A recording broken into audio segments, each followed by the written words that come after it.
According to Todd Bowles, Baker Mayfield has a shoulder sprain. He's going to go for an MRI tomorrow, and we'll see the extent of it. It's certainly good news that, according to reports, X-rays were negative for Baker, but there's no guarantee he's going to be able to suit up next week, the week after that.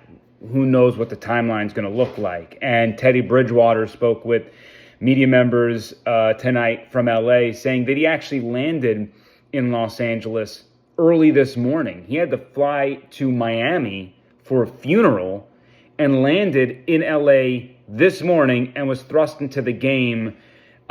He took no reps with any of the starters this week.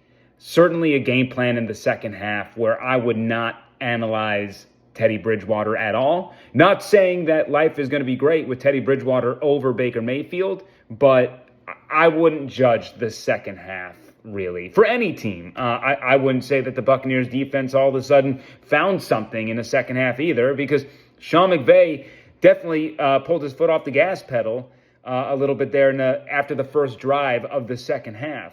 So, let me kind of tackle some of the things that I'm seeing on social media.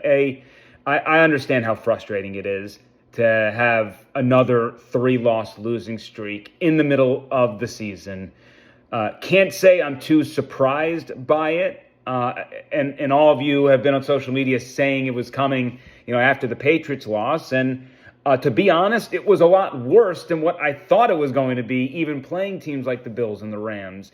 And there's no sugarcoating it. That was an embarrassing performance well before the Baker injury.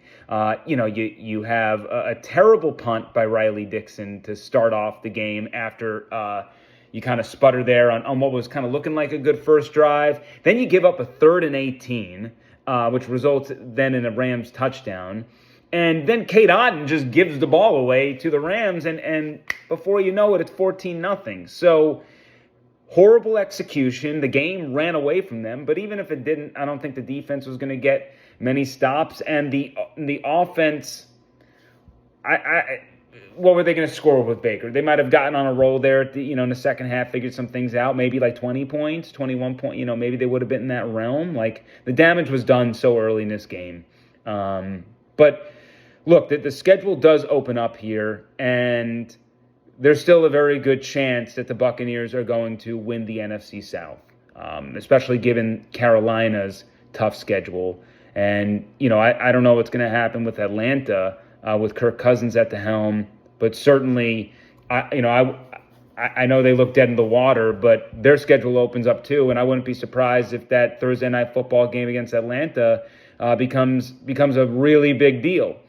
But this team is not like out of the playoff race. Having said that, this season was always going to hinge on people returning from injuries. The defensive line isn't good enough. They can't rush 4. And if they are going to rush 4, Todd has to scheme up something exotic, and you can't do that for an entire game. Entering the season, this was always going to be the issue with the defensive line and the linebackers. Fortunately for the Buccaneers, the linebackers haven't really gotten hurt this season. Levante and Voss have been out there. Yaya, Cansey, Vita, Reddick would have been a great front 4 to do damage with. We didn't even get through week 2 of it. And there was no real depth behind it. And I know David Walker got hurt, but we don't know what David Walker was going to be. And also, obviously, the talk with Chris Braswell, you used a second-round pick on Chris Braswell last year, and he looks like just someone who can set the edge and runs and is a very low ceiling, maybe higher floor, kind of like third wheel option. Like, he's not a guy who's going to go out there and really generate much. So, they're in trouble there, and it's not surprising that sort of things are falling back down to earth in that regard. But it still has to be so much better. Like, you cannot go into a primetime game like that, and obviously one you were very focused for, knowing the implications, and look like a 2-win team going up against like Ohio State. Like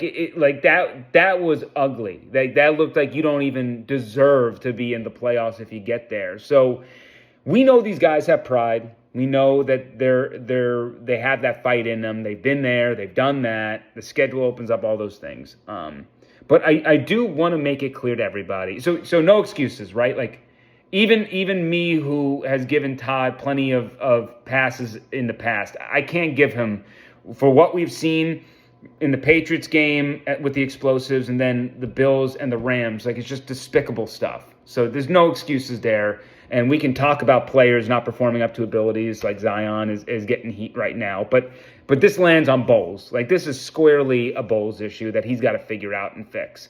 Because he's done the bend, don't break thing before. He's done that. He knows how to. Whatever this is, garbage. But I will say, any other team that is in Tampa Bay's position would also be in shambles. Like, go back to Sean McVay's team when they had to bring in Baker, right? And all the injuries they had that season, that LA Rams squad. At some point, you hit a threshold where there are so many injuries that you can't overcome it. I actually like the rushing attack for the Buccaneers right now, but the Grizzard seems tapped out, offensively speaking, and I know they got Godwin back. He was on a pitch count. But look, when you're running 4th and 2 plays for Sterling Shepard, there are just only so much you can do, right? There are only 2 pieces of this offense that have not been injured this year, Cade Otton and Graham Barton. And Cade Otton was injured for almost all of training camp. Look at his first few games of the season and his game log. Like, he was probably a little bit banged up entering the season. So, look, when you lose Mike and you lose Bucky for an extended period of time, and your offensive line has completely shifted every week and all these things, like, if you were to replicate the Buccaneers' issues to any other team in the NFL, they would also have the same issues and pick up wins, but maybe, not make a deep playoff run. Go look at the Lions last year. Offensively, they were pretty healthy. Defensively, they were beaten up and battered, and they clawed their way to a bye, and they got it. And first playoff game, they couldn't overcome the injuries. They were too much. It was too bad for them. So it does feel like a little bit of a lost season if the team can't get healthier quicker. And certainly every game matters now. These are playoff games from here on out.